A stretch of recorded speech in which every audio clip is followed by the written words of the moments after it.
नमस्कार। आयुर्वेद की इस दिलचस्प दुनिया में आप सबका बहुत बहुत स्वागत है। आज हम एक बहुत ही खास जड़ी बूटी के बारे में जानने वाले हैं जिसका नाम है बृहति।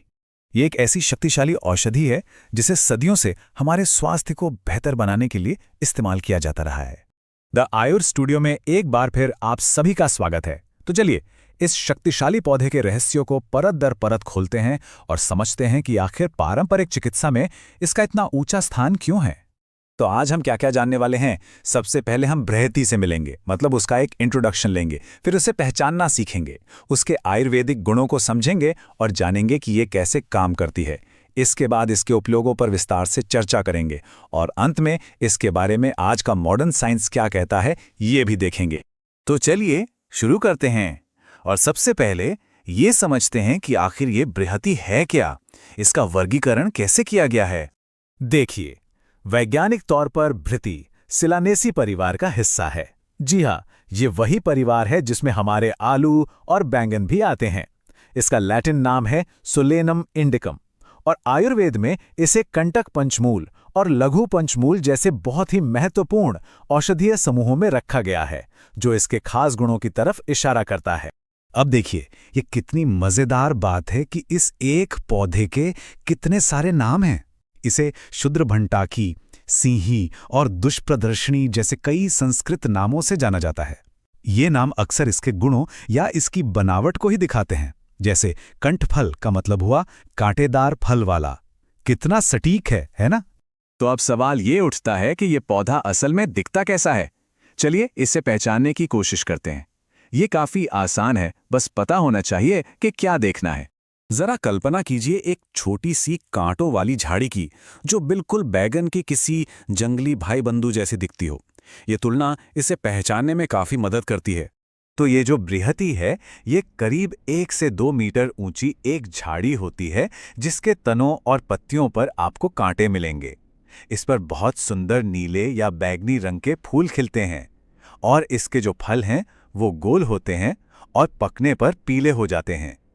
इन फलों के अंदर बहुत छोटे और चिकने बीज होते हैं। हाँ, एक बात और, बृहति मुख्य रूप से 2 तरह की मिलती है।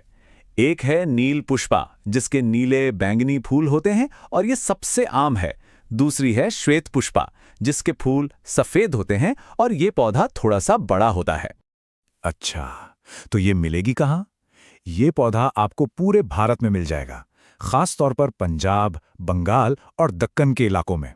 और जब दवा बनाने की बात आती है तो इसके 2 हिस्से सबसे ज्यादा काम के हैं, एक इसकी जड़ और दूसरा इसका फल। अब आते हैं सबसे जरूरी हिस्से पर, इसके आयुर्वेदिक प्रोफाइल पर। यहीं से हमें पता चलेगा कि ये जड़ी बूटी इतनी शक्तिशाली और खास क्यों है। आयुर्वेद की भाषा में समझे तो इसका जो रस है यानी स्वाद, वो है तिक्त और कटु, मतलब कड़वा और तीखा। इसके गुण हैं लघु, रूक्ष और तीक्ष्ण, यानी ये शरीर में हल्कापन, सूखापन और तेजी लाती है। इसकी तासीर गर्म होती है और पचने के बाद भी इसका असर तीखा ही रहता है। इन्हीं सब गुणों का कॉम्बिनेशन इसे एक बेहतरीन औषधि बनाता है। और मजे की बात यह है कि आज का विज्ञान भी आयुर्वेद की इन बातों को मानता है। जब इसकी जांच की गई तो पता चला कि इसमें सोलासोडीन, फ्लेवोनॉइड्स और भी कई ऐसे एक्टिव केमिकल कंपाउंड्स हैं जो असल में इसके औषधीय गुणों के लिए जिम्मेदार हैं। तो ठीक है, हमने इसके गुण तो समझ लिए, पर ये शरीर पर असर कैसे करते हैं? चलिए देखते हैं कि बृहति हमें ठीक करने में कैसे मदद करती है। सबसे पहला और बड़ा काम ये करती है कि शरीर में बढ़े हुए कफ और वात दोष को शांत करती है। आसान भाषा में कहें तो ये दर्द कम करती है, खुजली में आराम देती है, भूख को जगाती है और पाचन को मजबूत करती है। इतना ही नहीं, ये पेट के कीड़ों को खत्म करती है, दिल को ताकत देती है और बुखार को भी कम करती है।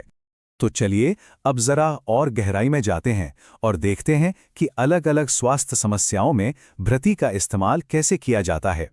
इसका जो सबसे ज्यादा जाना पहचाना इस्तेमाल है वो है हमारी श्वसन प्रणाली यानी रेस्पिरेटरी सिस्टम पर। ये अपनी उस क्षमता के लिए मशहूर है जिससे ये जमे हुए कफ को साफ करके सांस लेना आसान बनाती है। ये फेफड़ों में जो बलगम जम जाता है ना, उसे पिघलाकर बाहर निकालने में मदद करती है। इसीलिए ये खांसी और अस्थमा में बहुत ही फायदेमंद है। सिर्फ इतना ही नहीं, ये हिचकी, जुकाम और यहाँ तक कि पसलियों के दर्द में भी राहत पहुंचाती है। लेकिन रुकिए, इसके फायदे सिर्फ यहीं तक सीमित नहीं हैं। ये पाचन सुधारती है, खून को साफ करती है और दिल को ताकत भी देती है। पेशाब से जुड़ी समस्याओं में जैसे जलन या पथरी में भी ये बहुत उपयोगी है। और तो और ये पसीना लाकर शरीर का तापमान कम करती है, जिससे बुखार में आराम मिलता है। और आखिर में बात करते हैं कुछ प्रैक्टिकल चीज़ों की, जैसे इसकी डोज कितनी होनी चाहिए, ये किन किन दवाओं में मिलती है और मॉडर्न रिसर्च इस पर क्या कहती है। तो सबसे बड़ा सवाल, इसे लेना कैसे है और कितना? देखिए, अगर आप इसका काढ़ा बना रहे हैं तो उसकी मात्रा 40 से 80 मिलीलीटर होती है, और अगर इसके बीजों का पाउडर ले रहे हैं तो वो 1 से 3 ग्राम तक लिया जा सकता है। और हाँ, ये बात गांठ बांध लीजिए, कोई भी औषधि लेने से पहले किसी अच्छे वैद्य या डॉक्टर की सलाह बहुत जरूरी है। बृहति कई बहुत ही महत्वपूर्ण आयुर्वेदिक योगों का हिस्सा है। ये बृहत्यादि गण समूह की एक मुख्य जड़ी बूटी है। और दशमूलारिष्ट का नाम तो सबने सुना ही होगा। ये उस प्रसिद्ध टॉनिक की 10 जड़ों यानी दशमूल में से एक है। सोचिए कितनी जरूरी होगी ये। और ये वो पॉइंट है जहां आकर प्राचीन ज्ञान और आधुनिक विज्ञान एक दूसरे से हाथ मिलाते हैं। आज की रिसर्च ने भी बृहति के पारंपरिक दावों पर मोहर लगा दी है। यह साबित हो चुका है कि इसमें एंटीबैक्टीरियल, एंटीऑक्सीडेंट, लिवर की रक्षा करने वाले और हाँ, दिल को मजबूत करने वाले गुण वाकई मौजूद हैं। तो जैसे जैसे विज्ञान हमारे हजारों साल पुराने ग्रंथों की बातों को सही साबित कर रहा है, मन में ये सवाल उठता है कि प्रकृति के ऐसे और कितने अनमोल खजाने हैं जो बस अपनी खोज का इंतजार कर रहे हैं। जरा सोचिएगा इसके बारे में। हमारे